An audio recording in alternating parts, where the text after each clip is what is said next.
Students, आज हम देखने वाले हैं मेथड ऑफ रिडक्शन के एग्जांपल्स। सबसे पहले हम देखने वाले 2/2 का एग्जांपल और फिर देखेंगे हम 3/3 का एग्जांपल।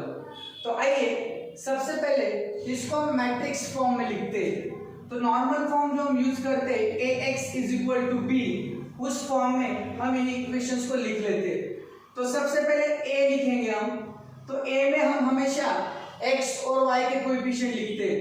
तो यहाँ पे फर्स्ट इक्वेशन में x का कोएफिशिएंट है 2 और y का कोएफिशिएंट 1 है। यहाँ पे x का कोएफिशिएंट 3 है, यहाँ पे y का कोएफिशिएंट 5 है।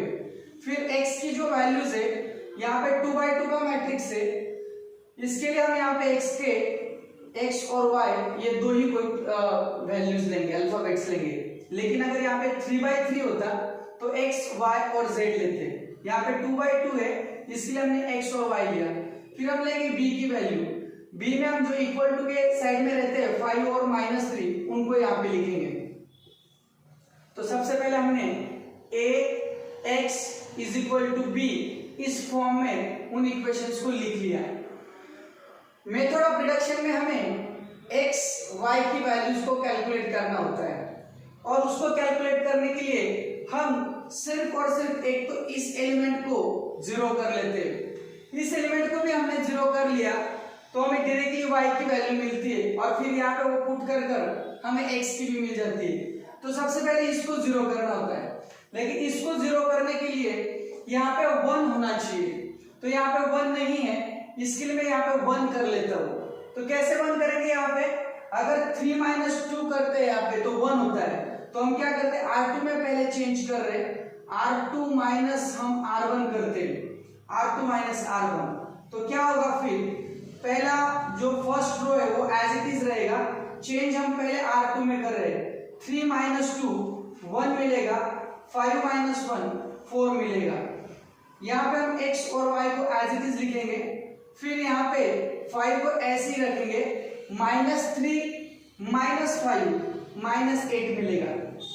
अब मैंने सबसे पहले R2 में क्यों चेंज किया, क्योंकि मुझे यहाँ पे 1 लाना था। अब 1 यहाँ पे आ गया है तो मैं इनको इंटरचेंज कर सकता हूँ। R1 R2 को हम इंटरचेंज कर लेते हैं तो मुझे डायरेक्टली 1 4 ऊपर मिलेगा और 2 1 नीचे आ जाएगा। यहाँ पे x और y एज इट इज रहेगा, इक्वल टू अगेन -8 ऊपर आएगा और 5 नीचे। तो अब मैं इसको 2 को 0 करने के लिए इजीली इस फर्स्ट रो की हेल्प लेके कर सकता हूं। कैसे? सबसे पहले किस में 0 करना है, कौन सी रो में? R2 के अंदर। किसको 0 करना है? +2 को, तो उसके अपोजिट लेना है -2। और जो हमारा डायगोनल एलिमेंट होता है यानी कि 1 जो फर्स्ट रो में, उससे हम मल्टीप्लाई करेंगे। तो R2 हमने क्या कर लिया, फिर अभी साइड में लिख लेते हैं। 2 है, 1 है R2 और यहाँ पे 5 भी है, माइनस यहाँ पे हम 2 लेंगे क्योंकि R2 की वैल्यूज लिखी, फिर -2 लिखा। R1 की वैल्यूज हम लिखेंगे। तो क्या है R1 की वैल्यूज? 1 4 -8, 1 4 और यहाँ पे -8। तो क्या मिलेगा? 2 2 1 = 2, 2 - 2 0, 2 4 = 8, 1 - 8 -7, -2 -8 +16, 16 + 5 यहाँ पे मिला मुझे 21। 8 2 = 16 माइनस प्लस और +5, 16 + 5 21। तो अभी यहाँ पे हमें क्या क्या मिलेगा? फिर फर्स्ट रो के अंदर हमने ऐसे ही रखना है, उसमें चेंज नहीं करना है, सिर्फ चेंज 2 में करना है। तो 2 1 की जगह पे हम लिखेंगे 0 -7, यहाँ पे मिलेगा x और y और फिर यहाँ पे =-8 एज इट इज, और इस R2 के जगह पे हम अब 21 लिखेंगे। तो इस तरीके से हमने यहाँ पे उस एलिमेंट को 0 कर दिया। अब जैसे कि मैंने बताया था, जो फर्स्ट कॉलम के एलिमेंट्स होते हैं वो x के होते हैं, सेकंड के y के होते हैं। तो आप इसको ऐसे लिख सकते हो ना, x 0 है तो बचा सिर्फ y, तो हम इसको लिखेंगे -7y = यहाँ पे मिला 21, ये -7 वहां पे जाके डिवाइड होगा तो y = 21 अपॉन -7। तो 7 1 = 7 3 जा, तो y की वैल्यू कितनी मिली हमें? -3। y की वैल्यू हमें कितनी मिली? -3। अब यहाँ पे तो x 0 था तो इसके लिए हमें y की डायरेक्ट वैल्यू मिली। यहाँ पे x भी और y भी, तो x का कोएफिशिएंट 1 है तो आपने 1 नहीं भी लिखा तो भी चलता है। y का कोएफिशिएंट 4 है तो 4y लिखेंगे इज इक्वल टू -8 होता है। अब y की वैल्यू y की जगह पे पुट करेंगे 4 और y की वैल्यू -3 इज इक्वल टू -8। जैसे हमने वैल्यूज पुट अप की सॉल्व करते हैं 4 इंटू -3 -12 इज इक्वल टू -8। ये -12 उस साइड में चला जाएगा तो x is equal to -8 plus 12 तो प्लस माइनस माइनस होगा और बड़े नंबर का साइन यानी कि x की वैल्यू मिली मुझे 4। तो इस तरीके से x और y हमने कैलकुलेट किया और वो मिला हमें 4 और -3। तो इसको हम बोलते हैं रिडक्शन मेथड। सिर्फ एक को जीरो करके हम डायरेक्टली वैल्यूज 2/2 में x y की वैल्यूज कैलकुलेट कर सकते हैं। हेलो फ्रेंड्स, अब हम देखने वाले हैं मेथड ऑफ रिडक्शन का एग्जांपल नंबर 2 जो कि हम 3/3 के मैट्रिक्स के फॉर्म में देखने वाले हैं। तो आइए सबसे पहले हम इसको ax is equal to b इस फॉर्म में लिख लेते हैं। तो a कैसे लिखा जाएगा? a लिखा जाएगा इसके x y z के कोएफिशिएंट। तो यहाँ पे x y z के कोएफिशिएंट क्या है? x का है 2, y का है -1 और z का अगेन 1। यहाँ पे x का 1 है, y का 2 है, z का 3 है। यहाँ पे x का 3 है, y का 1 है और z का -4 है। उसके बाद x के लिए हम 3/3 है, इसके लिए x y z ऐसे 3 कोएफिशिएंट्स लेंगे और b के लिए जो इक्वल टू के साइड में जो टर्म्स है यानी कि 1 8 1 उसको हम यहाँ पे लिख लेंगे। अब हम अगर हमें method of reduction method use करना है तो उसके लिए हमें इन तीनों एलिमेंट्स को सबसे पहले जीरो करना है। तो 1 by 1 जीरो करना है, सबसे पहले इसको फिर इसको और फिर यहाँ पे जीरो करना है। लेकिन वो जीरो करने से पहले हमेशा इसको 1 कर लेना है। तो इसको 1 करने के लिए मैं R1 और R2 यानी कि रो 1 रो 2 को एक्सचेंज कर लेता हूँ। तो R1 और R2 मैंने यहाँ पे एक्सचेंज कर दिए तो हमें मिलेगा यहाँ पे 1 2 3। सेकेंड रो हम फर्स्ट के जगह पे लिखेंगे और फर्स्ट रो सेकेंड के जगह पे लिखेंगे और लास्ट जो रो है उसको हम एज इट इज लिखेंगे। फिर यहाँ पे अगेन x y z, यहाँ पे भी हमें वही रूल अप्लाई करना है, R1 R2 को एक्सचेंज करना है। तो हमने कर लिया। अब जैसे यहाँ पे 1 मिला तो हम सीधा 2 को जीरो करेंगे और मैंने बताया 2 को जीरो कैसे करना है।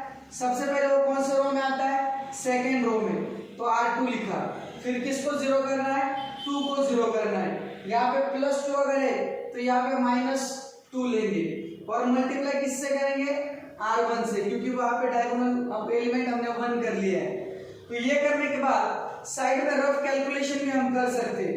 R2 के सारे एलिमेंट्स लिख दो, 2 -1 1 और यहाँ पे भी अगेन 1, क्योंकि हम इस पे भी वही रूल अप्लाई करेंगे। तो 2 -1 1 1, फिर हम करेंगे R2 के बाद -2 और R1 के एलिमेंट। तो R1 के एलिमेंट क्या है? 1 2 3 और यहाँ पे है 8। तो हमने लिख दिया। इसको सॉल्व करते हैं। 2 - 2 0, 2 2 जा 4, -1 -4 -5, 3 2 जा 6, 1 - 6 -5, 8 2 जा 16, 1 - 16 -15 मुझे मिला। तो हम यहाँ पे लिखेंगे अभी R2 के जगह पे, R1 वैसे ही लिखेंगे। R2 के जगह पे ये नए एलिमेंट्स मिले हमें 0 -5 -5, third row as it is 3 1 -4, यहाँ पे x y z भी एज इट इज और यहाँ पे 8 एज इट इज। 1 के जगह पे हम लिखेंगे -15 क्योंकि R2 में हम चेंज कर रहे हैं और लास्ट में 1 एज इट इज। तो इस तरीके से हमने इस एलिमेंट को भी जीरो कर लिया। अब हमें जीरो करना है 3 को। तो बिल्कुल ऐसे ही जीरो करना है। सबसे पहले किसको जीरो करना है? कौन से रो के अंदर करना है? R3 के अंदर करना है। तो पहले R3 लिख लो। किसको जीरो करना है? 3 को। तो उसका अपोजिट साइन लो। यहाँ पे +3 है, हमने -3 लिया और अगेन R1 ही लेंगे। अब ये लेने के बाद हम क्या करेंगे? R3 के एलिमेंट साइड में लिख लेते हैं। 3 1 -4, 3 1 -4 और यहाँ पे है 1। फिर R3 के एलिमेंट लिखने के बाद -3 हम कर लेते हैं यहाँ पे, और फिर R1 के एलिमेंट 1 2 3 और 8, 1 2 3 और 8, तो हमें क्या मिलेगा देखो 3 - 3 0, 1 - 6 -5, 3 3 जा 9, -4 -9 -13, और यहाँ पे 8 3 जा 24, 1 - 24 -23, तो हमें ये मिल गया। फिर हम यहाँ पे लिखेंगे, अभी चेंज R1 में करना है, सॉरी R3 में करना है, तो हम R1 और R2 एज इट इज लिखेंगे 1 2 3 0 -5 एज इट इज, और यहाँ पे अब वो वाले एलिमेंट लिखेंगे हमने, क्योंकि नया ऑपरेशन परफॉर्म किया है। यहाँ पे again x y z as it is, और यहाँ पे 8 - 15 एज इट इज लिखेंगे, और लास्ट में -23 हमने यहाँ पे लिख लिया। सो अब हमें -5 को जीरो करना है, तो -5 को कैसे जीरो करेंगे हम, R3 के अंदर हमें जीरो करना है, तो हम सीधा सीधा R3 - R2 करेंगे, क्योंकि -5 तो -5 + 5 0 हो जाएगा। तो कैसे मैं साइड में लिखता हूँ, सबसे पहले R3 के एलिमेंट 0 -5 -13 और यहाँ पे -23, फिर हमें क्या करना है, R2 को माइनस करना है, तो R2 क्या है 0 -5 और यहाँ पे -15, तो ये तो 0 ही आएगा, माइनस माइनस प्लस होगा, तो -5 + 5 अगेन 0 हो जाएगा। सिमिलरली -13 माइनस माइनस प्लस होगा, तो -13 + 5 प्लस माइनस माइनस होगा, 13 - 5 8 होगा, और बड़े नंबर का sign. Again minus minus plus होगा, -23 + 15 प्लस माइनस माइनस होगा, 23 - 15 8 रहेगा, और बड़े नंबर का साइन।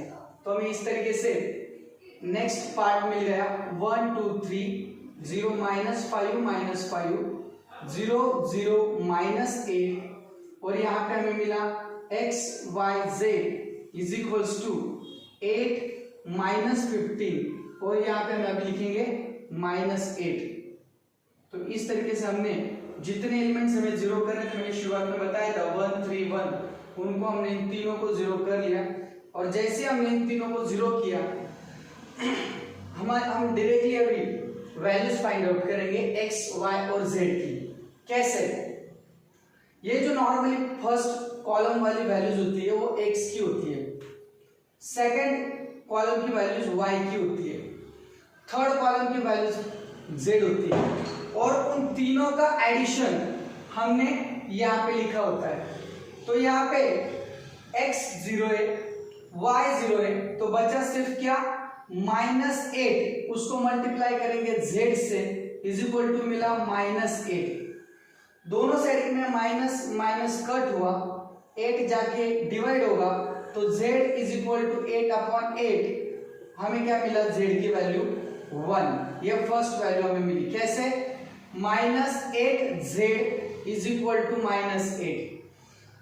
अब यहाँ पे x 0 है, तो y और z बचेगा, तो हम कैसे लिखेंगे फिर, -5y -5z is equal to -15। हमने ये सेकेंड के लिए किया, -5y -5z is equal to -15। तो अब उसमें भी मुझे z की वैल्यू पता है 1 है, इज इक्वल टू -15, तो -5y 5 × 1 -5 -15, यह -5 उधर चला जाएगा, तो क्या हो जाएगा, इज इक्वल टू -15 + 5 हो जाएगा। फिर -5y प्लस माइनस माइनस हुआ, -10 हो जाएगा, दोनों साइड में माइनस माइनस कट हो जाएगा, 5 जाके 10 को डिवाइड करेगा, तो y की वैल्यू हमें मिलेगी 2, क्योंकि 5 2 10 होता है जब 5 10 को डिवाइड करेगा। सेकंड भी वैल्यू हमें मिल गई। अब थर्ड वैल्यू हमें देखनी है, तो शुरुआत हमने यहाँ से की थी, फिर ये लिया, अब ऊपर वाला लेंगे। तो यहाँ पे x की वैल्यू 1 है, तो x भी लेंगे, y की वैल्यू 2 है, तो 2y लेंगे, और z की वैल्यू 3 है, तो +3z इज इक्वल टू, यहाँ पे 8 है, तो हमने 8 लिया। अब हमें उसमें z और y की वैल्यूज पता है तो हम डालेंगे x प्लस 2, y की वैल्यू 2 है, z की वैल्यू 1 है, is equal to 8। x plus 2 2 जा 4 हुआ, 3 1 जा 3 इज इक्वल टू 8। 4 प्लस 3 7 हुआ, इज इक्वल टू 8। 7 वहां पे चला जाएगा तो x is equal to 8 minus 7, तो x की वैल्यू हमें मिली 1। तो इस तरीके से बाय यूजिंग रिडक्शन मेथड हम x, y, z की वैल्यूज कैलकुलेट कर सकते हैं। सिर्फ ध्यान रखना है कि सिर्फ और सिर्फ इन तीन एलिमेंट्स को हमें जीरो करना है, और जैसे वो तीनों एलिमेंट्स जीरो हो जाते तो हमें डायरेक्टली z की वैल्यू मिलती है। यहाँ पे x और y और z होता है, उसमें z पुटअप करो y मिलेगा, और फिर यहाँ पे x y z में y और z पुटअप करो आपको x मिल जाएगा। तो इस तरीके से इस एग्जांपल को हम सॉल्व कर सकते हैं। Thank you.